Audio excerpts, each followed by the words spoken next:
Okay, let's do this thing. So, it's sort of a half-hearted tradition for me at this point, once a lot more serious, but less so in recent years, to discuss my game of the year. Now, I used to really have my finger on the pulse when it came to current game releases, but due to real-life conflicts as well as maintaining this channel, it's just become a lot harder for me to stay up to date, and I'm probably not going to do any better in the future either. But this year was alright. I actually got a decent number of games in, and I have a couple things to say about each and every one, so here's how this is going to work. I'm going to go over all the games I played in the order that I played them this year, and then save my, let's say, top 3 games for the end of the video.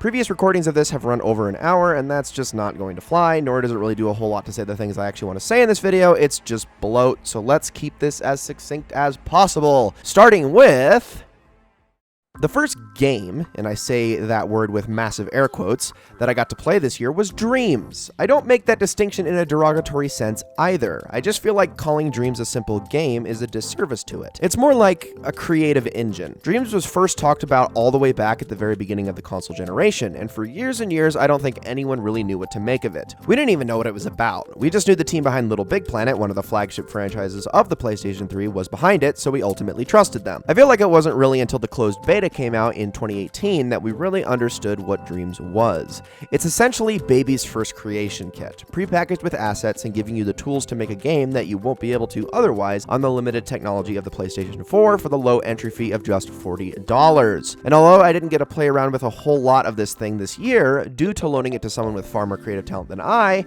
was thoroughly impressed with what I did experience, memes aside. Yeah, in the early days, the actual creations from the community were 95% hot garbage, and you weren't finding much of substance, but I do feel like this is something extremely special, and the few people with the talent, creativity, or even just the time to actually utilize Dreams to its fullest extent have made some excellent things. And I implore anybody with even a passing fantasy of game design to at the very least give this a shot. I know I'll be returning to it somewhat in the near future, hopefully to actually make something of substance, but we'll see.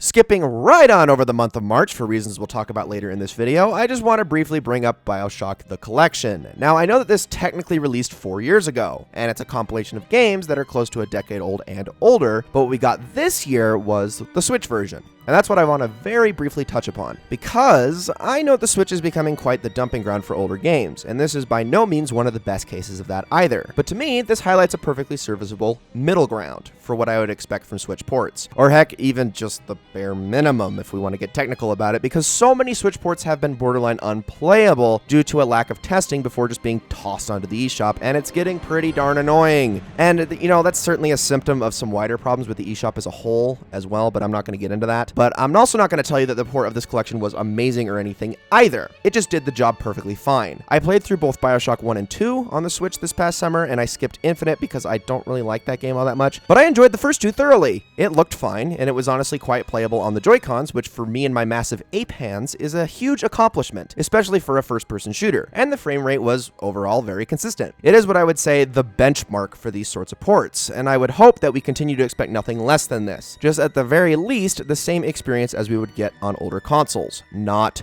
worse. Speaking of ports, another one that came out this year that I super quickly want to mention is Star Wars Episode 1 Racer. Now, I already did a full Let's Play of this port earlier in the year, so if you want my full thoughts and experience, you can go watch that. But one thing I did not touch upon in that Let's Play at all was the difficulty, which is virtually non-existent. Star Wars Episode 1 Racer is basically what would happen if F-Zero was put in the Star Wars universe. It's fast-paced, it's frantic, it has great levels, and is super punishing of your mistakes if you play the original Nintendo 64 version, which this port has nothing to do with. It's unfortunately a port of the Dreamcast version, which I suppose was deemed the superior version for having cheap FMV cutscenes in it, because otherwise it's an absolute joke of a game difficulty-wise. It still features everything that made the game great, just not the punishing AI of the 64 version, which is a massive shame and letdown, and it even could easily be a deal breaker for some people, so just keep that in mind when looking at this port. As somebody who highly recommends it, just note that the best way to experience it is still on the original Nintendo 64, unfortunately. Alright, let's ditch the remasters for a bit and talk about something actually new. And we're going to be as quick as I can make this one, at risk of making the entire discussion around this video about this one game. And that is, of course, The Last of Us Part 2. Now, I just want to make it clear. I hated the idea of this game the second it was announced. Before we got any footage, any idea of the story, any trailers, I just thought that actually trying to continue from the absolutely flawless, perfect ending that was the first game's story was just a bad idea. I was okay with bringing back the universe. Different characters, but not a direct continuation. And honestly, that one flaw has persisted all the way up through my experience of playing this game and permeated throughout. I didn't hate this game, but I didn't love it either. It was fine. The gameplay was as good or bad, depending on your preference, as the first's gameplay.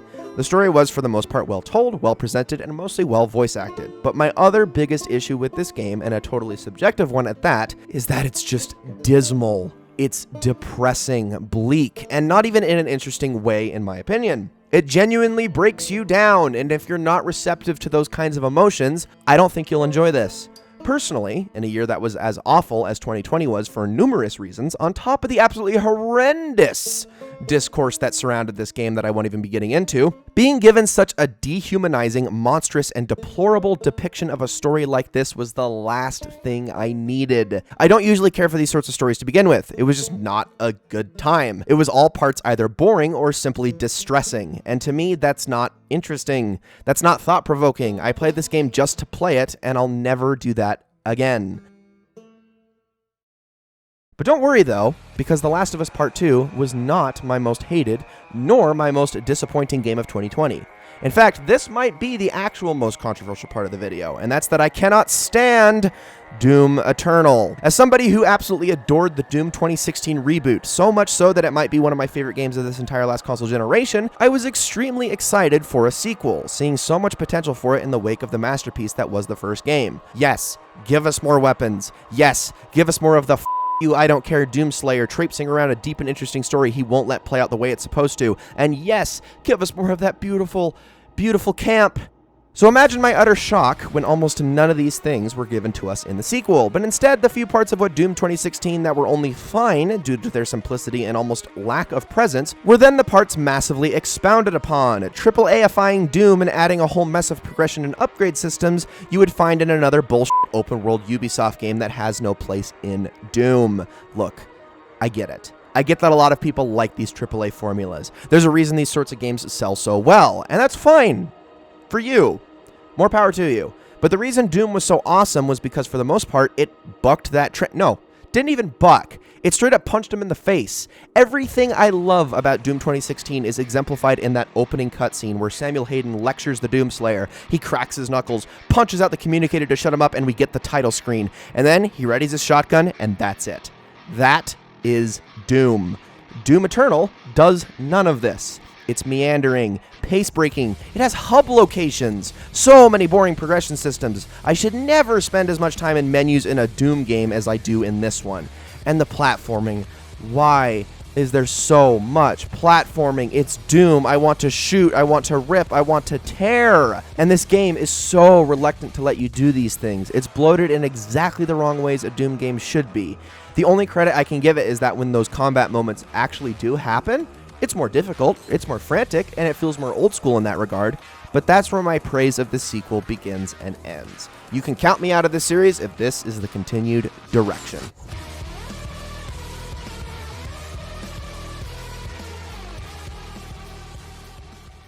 So, once I was fed up with Doom Eternal, I turned to something else that was on Xbox's Game Pass, and this one shocked me, but I don't want to harp on it too much because this technically isn't a 2020 game. It actually came out in August of 2019, and that is Remnant from the Ashes. Now, if you don't know about this game, it is firmly in the Souls-like genre of video games. It's not a genre I'm a huge fan of, particularly the actual Souls games themselves, but I do love Bloodborne, and I'm also really fond of the first Neo, and unfortunately have not yet played the second. Remnant, however, is a little closer to something like the Surge, because it's a third-person shooter. It's also got procedurally generated levels, which is nothing like the Surge, and it's also not too terribly long of a game, which is nothing like any of the other Souls-like games. It's designed to be played over and over again. It's got really light roguelike mechanics, and I really liked this one. So much so that I'm definitely going to give it a few more playthroughs, but this game has some awesome mechanics and some of the most fun gameplay I've ever gotten out of this genre. It's difficult, but if you're careful, it's definitely not a nail your balls to the wall level of difficulty either. It's actually quite accessible for anyone with a modicum of experience with other third-person shooters. It's a game I'm heavily considering covering in more depth on this channel in the future, so I don't want to spoil a whole lot of what happens in it, but I can say that if you need an alternate entry point into this genre and you are preferential to ranged weapons over close quarters combat, you won't find a better game than this. Alright, back to the remasters for a little bit. So, earlier in 2020, there was a lot of speculation floating around about the 35th anniversary of Mario and what Nintendo was going to do for it. And of course, the pandemic really kinda upended things. But what we ended up getting in September wasn't all that shocking to people who had been paying attention, and that was, of course, Super Mario 3D All-Stars. It was essentially just Super Mario 64, Super Mario Sunshine, and Super Mario Galaxy packaged into a $60 collection. And you've definitely heard all of the criticisms before, I'm sure. How low effort this collection was, how Super Mario Sunshine didn't even have GameCube controller support at launch, how they couldn't even be bothered to put Super Mario 64 in widescreen, which I think is the most egregious aspect of this whole collection, or how they left out Galaxy 2 for some reason. And yeah, those are all problems. The optimist in me does say that it's really nice to see Sunshine finally get a re-release. It's been trapped on the GameCube for 18 years, and it's not super easy to come by nowadays either with how expensive GameCube games can be secondhand. That, and an alternative control scheme for Galaxy for people who are so turned off by motion controls that they can't handle a simple wrist flick as another button option, is nice too. But that's where it ends. I played through all three of these again this year, 100% completion too, and I had a great time, obviously. They're good games, and not the passage of time nor the method of release will ever change that. But this collection right here, this is exactly why I have no respect for Nintendo's copyright of retro games. I have no sympathy for the rampant distribution of emulation and ROMs online, nor the homebrew scene and how it enables all of this. I have nothing but contempt for Nintendo because of this attitude of theirs, this belief that these old games are still worth this in their completely untouched states, the fact that Nintendo still believes its NES games are worth $5 a pop when they should have been freeware at the turn of the millennium 20 years ago, that Nintendo genuinely thinks that the games it's made are so untouchable, so flawless, that fan-made passion projects that even remotely alter or update its games are legally reprehensible and downright criminal. If anything's criminal, it's the way Nintendo treats its older games. That they're charging $60 for a re-release of Mario Kart 8 or Pikmin 3, or telling customers that they are legally obligated to only play games through legitimate channels that Nintendo refuses to offer to those same customers. This is obviously a subject I can make a whole video on and more, but I'll just leave it at this. Let Super Mario 3D All-Stars be a reminder of Nintendo's attitude towards their retro games and the retro scene, and maybe don't think twice about buying Nintendo games used as often as you possibly can. Okay, the last, and I swear I mean it, absolutely last remaster that I played in 2020 was Rollercoaster Tycoon 3 for the Nintendo Switch. And I gotta say, this is awesome. I know the third entry in the series isn't nearly as fondly remembered as its predecessors, but it's still a damn fine game, and far better than anything in the series that's come after. And to see it on the Switch of all things, that's pretty cool. I will say I was immediately worried when I realized that this real-time strategy management sim game that was made for PCs didn't have touch controls on the Switch, which seems like a no-brainer, but I was honestly impressed by how intuitive the controls were in their own right, how the menus worked and how easy it was to do everything that you needed to do. I spent 6 hours on launch day building this sandbox park that you're seeing on screen, and I had a blast doing it. I've since gone back and played the campaign as well, and it's also awesome. Can we get more of this, please? I know Rollercoaster Tycoon is caught up in all sorts of licensing conflicts, so I don't know how feasible it is to get the first two games on here, but if they can make it happen, I really hope they do, because of all the remasters I played on the Switch this year, this one impressed me the most. But that's enough of those. No more remasters, I swear. Let's talk about a PlayStation 5 launch title, which thankfully was also released on the PlayStation 4 so I could actually play it. And that is none other than the Pathless.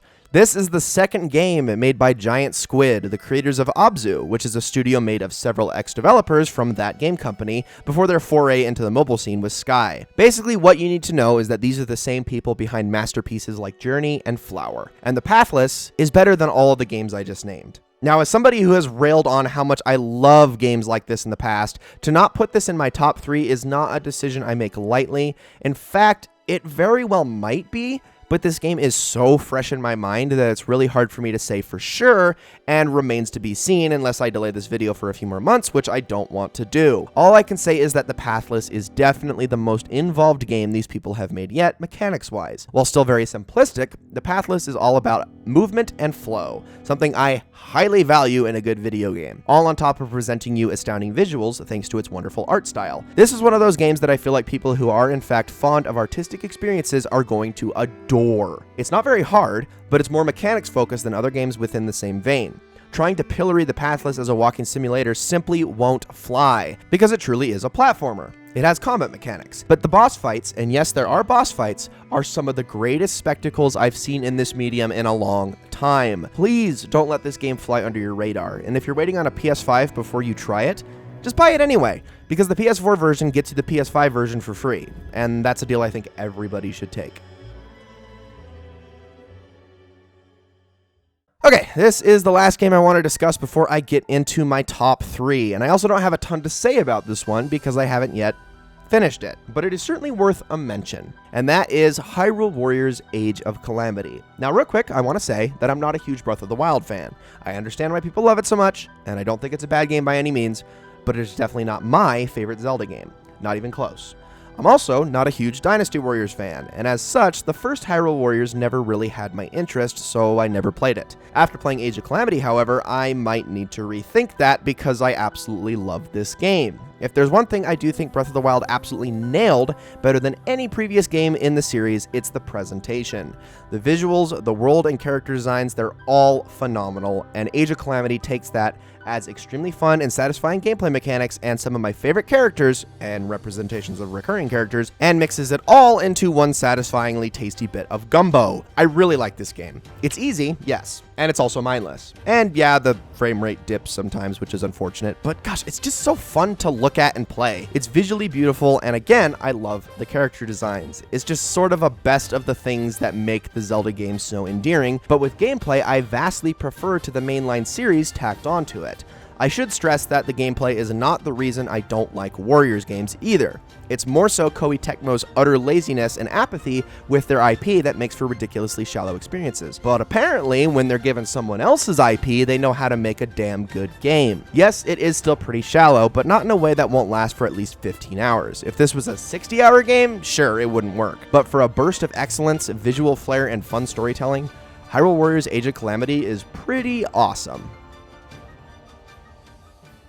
Now, before I jump into my top 3, for anyone concerned about some of the games I missed this past year and didn't play, both 13 Sentinels Aegis Rim and Hades are near the top of my backlog list, and I fully intend to play them as soon as possible. I just haven't gotten around to them yet, unfortunately. I've heard phenomenal things about both, and even got like an hour of Hades gameplay in before being unceremoniously interrupted, but I liked what I saw. I just can't spend any amount of time confidently talking about something I haven't really played. So with that being said, let's jump into the top 3.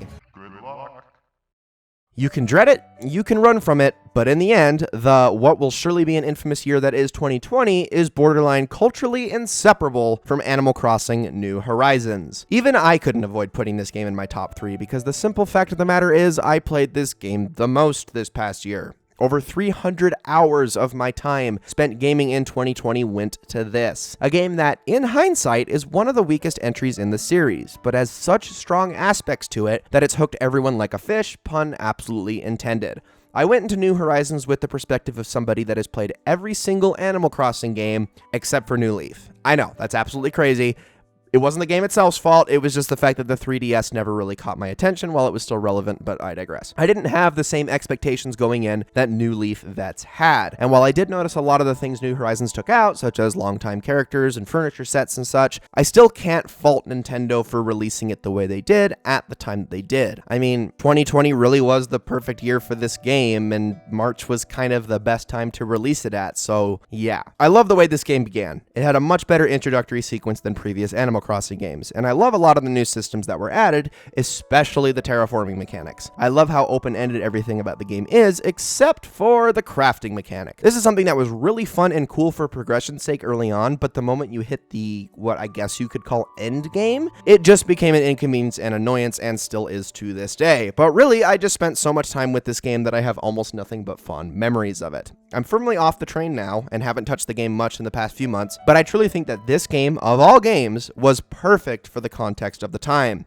I can nitpick so many things about it, lament the live service mechanics, and how scarily close this series could be getting to its horribly exploitative mobile variant, but New Horizons in and of itself was a blast. It was sorely needed, and I had a wonderful time with it this year, much like so many other people did.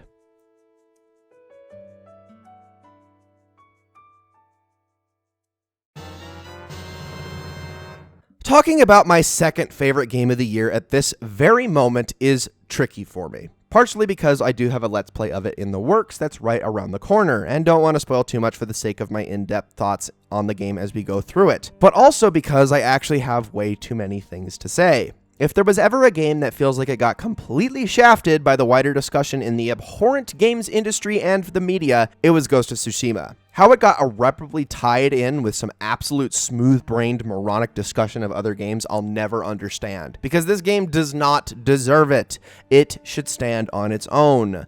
Ghost of Tsushima is brilliant. It's probably the third time I've ever felt like the standard AAA open world formula has truly been challenged in a meaningful way and turned into something great this generation. This game solely works because of its combat. It will be the make or break for most people who try this game out. It's so satisfying, so visceral, so interesting, so challenging, and so varied that I can't sing its praises enough. This game, at least as far as your usual AAA game is concerned, is actually quite challenging. Even on normal difficulty, I suffered a couple dozen deaths in my 60 hours of enjoyment. What I love about the way its combat works is that it makes you learn how to play it right first before you can really have fun with it, and it's so satisfying. If there's ever a video game I can point to that makes you feel like a total badass, it's Doom 2016. But right behind that is this game. Because the wonderful combat paired with the beautiful visual presentation and audio design makes this game something special. It does have a very stock progression system, but they manage to be both meaningful and very simple, so you aren't spending all that much time in the menus. You're just in,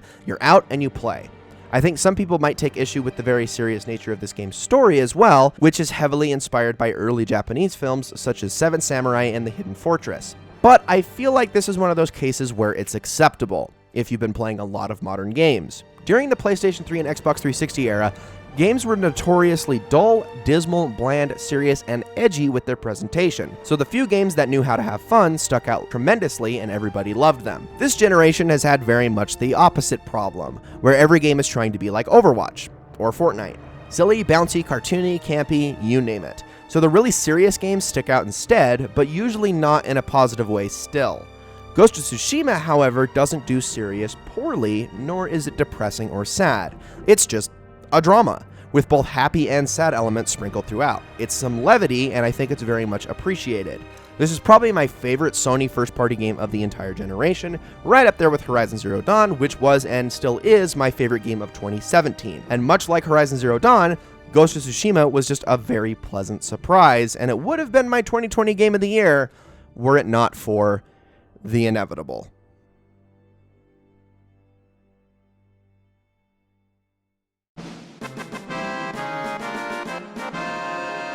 So I'm already aware this video is a few days late. It's coming to you in 2021. It's a new year, it's time to move on. But if there's one game that I couldn't shut up about last year and may not shut up about for a very long time, because I think it's one of the finest masterpieces the game industry has ever produced, it is the long-anticipated sequel to Ori and the Blind Forest. Ori and the Will of the Wisps is a masterclass in game design, visual storytelling, world building, sound design, music, progression systems, player choice, platforming, and mechanics. The only thing that makes it hard to call it a truly perfect game is the unfortunate state in which it launched back in March of this last year. It has since been greatly patched on both Xbox One and PC, and the Switch version that released in one of the most mind-blowingly good states, maintaining a consistent 60 frames per second and an extremely cleverly downgraded resolution that still looks phenomenal, the game has finally achieved that perfection as a result. But I would be hypocritical to forget about the bad state this game came out in. We can't forget that because fair is fair.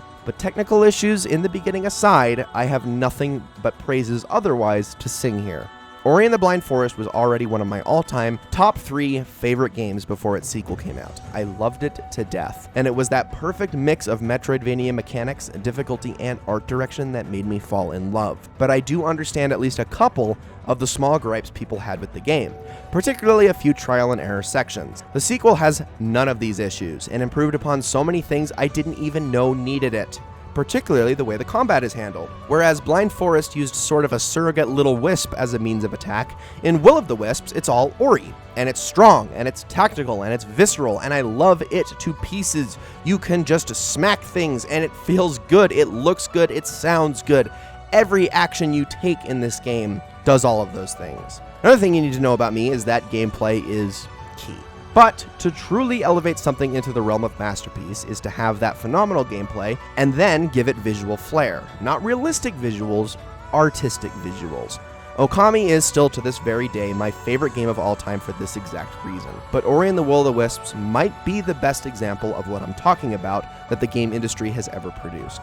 It's such a flawless marriage of what I believe to be the best qualities games can possibly have into such a sweet, sensational triumph, and I feel everybody should play this. Moon Studios, you've done it again. Ladies and gentlemen, here's to 2021, and I will see you all in the next one.